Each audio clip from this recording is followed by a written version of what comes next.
நாத்து நாத்து நாத்து நான் இங்கே கூப்பிட்டு இருக்கிறேன், காதில் வாங்காத மாதிரி பார்த்தியா உங்கள் அம்மாட்ட பேசிகிட்டு இருக்க. அத்தை இது பார்த்தீங்களா அத்தை, நான் கூப்பிடுறேன்னு தான் அத்தை உங்கள்கிட்ட வந்து பேசுது.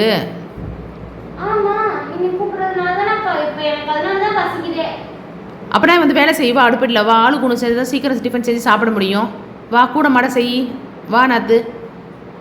உட்காந்து ஒரு இடத்துல இருந்தால் எப்படி நாத்து வேலையெல்லாம் முடியும்? அத்தை சொல்ல மாட்டீங்களா அத்தை நீங்கள்? இல்லம்மா, அவங்க மாமியார் வீட்லயும் அவளும் கஷ்டப்பட்டிருப்பாள்லம்மா. இங்க வர அம்மா வீட்டுல ரெஸ்ட் எடுக்கணும் தானேம்மா வரா. ஒரு 2 நாள் அவ ரெஸ்ட் எடுக்கட்டுமா, அதுக்கப்புறம் அவங்க கூட வந்து ஹெல்ப் பண்ணுவாமா. என்னத்தை போங்கத்தை, எப்போ பார்த்தாலும் இதே சொல்லி சொல்லி ரெஸ்ட்டுங்கிறீங்க அத்தை. அப்போ எனக்கெல்லாம் ரெஸ்ட்டு கிடைக்க வேணாமா அத்தை? அப்போ இவன் இங்கே ரெஸ்ட் எடுக்க வந்தானா நான் அங்கே போயிட்டேன்னா உங்களுக்கு எப்படி இதை கிடைக்கும் சாப்பிட்றதுக்கு? சொல்லுங்க அத்தை, இந்த வீட்டு வேலை எப்படி முடியும்? சொல்லு நாத்து சொல்லு. எதையும் சரியாக செய்ய மாட்டான். அந்த பழமொழிக்கு ஏற்ற மாதிரி தான் நான் நிறைய வேலை செய்ய மாட்டேன், ஒரே ஒரு வேலை திருத்தமாக செஞ்சு நான் படி போயிடுவேன். பார்த்தீங்களா அத்தை, ஒரே ஒரு வேலை திருத்தமாக செய்வாலாம். என்னென்னு கேளுங்க, பாத்திரம் வளர்க்குறதா, வீடு கூட்டுறதா, இல்லை துணி வேலை.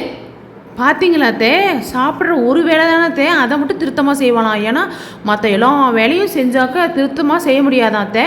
அந்த பழமொழியை கடைப்பிடிக்கிறாளாம். அந்த பழமொழிக்கு என்னத்தை அர்த்தம், இவ என்ன மாதிரி மாற்றி வச்சுருக்கா பாருங்க அத்தை. என்னத்தை சரியான இதாக இருக்க மாட்டேன். பார்த்தீங்களா அத்தை? மவளே போய் அண்ணி கூட கூட மாற செய்யுமா வேலை. சாப்பிட்றது ஒரு வேலையாமா உனக்கு? அவ்வளோ கஷ்டப்பட்டு ஒரு ஆளா எவ்வளோ வேலை செய்யறா. துணி துவச்சி, பாத்திரம் வேலைக்கு, கூட்டி தொடச்சி, எவ்வளோ வேலை, சமைக்கிறது, எல்லா வேலையும் செய்யறா. ஒரு ஹெல்ப் பண்ணலாம்ல. நீ அந்த பழமொழியை தப்பா புரிஞ்சுக்கிட்ட மவளே. எல்லாமே சரியா புரிஞ்சுக்கிறேன், நீங்க தான் இது பண்றீங்க சும்மா. இது எவ்வளவு சொன்னாலும் திருந்த மாட்டா. இவங்கிட்ட மல்லு கட்டிட்டு இருந்தா நம்ம தான் இதாயிடுவோம். சரி மருமகளே, என்ன வேலை இருக்குன்னு சொல்லு, நான் வந்து உனக்கு ஹெல்ப் பண்றேன். இவ ஹெல்ப் பண்ண மாட்டா. இல்லை வேணாத்த உட்காருங்க அத்தை, பரவாயில்லத்த, நீங்கள் ரெஸ்ட் எடுங்க. நான் சரி நாற்று வந்து உதவி செய்யட்டும், நீங்கள் பாவம் நீங்கள் மாத்திரலாம் போடுறீங்க, உங்களுக்கு நேரத்துக்கு சாப்பிடணும், டைம் ஆகுதுன்னு தான் அத்தை சொன்னேன். நீங்கள் ரெஸ்ட் எடுங்க அத்தை, நான் செஞ்சிடறேன் அத்தை. அப்படி இல்லம்மா, இருமா நானும் வர ஹெல்ப் பண்றேன். சரி வாங்க அத்தை, வாங்க அத்தை. இந்த வீடியோ பார்த்துருப்பீங்க ஃப்ரெண்ட்ஸ், உங்களுக்கு நல்லாவே புரிஞ்சிருக்கும்னு நினைக்கிறேன். இப்போ வந்துட்டு மகா வந்து அம்மா வீட்டில் வந்து ரெஸ்ட் எடுக்கணும்னு சொல்லிட்டு வராங்க அப்படின்னா, அதே மாதிரி மருமகளும் வந்துட்டு ரெஸ்ட் எடுக்கணும்னு அம்மா வீட்டுக்கு போயிட்டா, அப்போ மாமியார் நிலைமை என்ன ஆகும் யோசிங்க. அவங்களுக்கு ஒரு வயசானவங்க தானே, ஸோ அவங்களுக்கும் வந்து ஒரு ஹெல்ப் பண்ணணும். இப்படி வந்துட்டு இந்த மாதிரி பண்ணுறது வந்து ரொம்ப தவறான ஒரு எடுத்துக்காட்டு.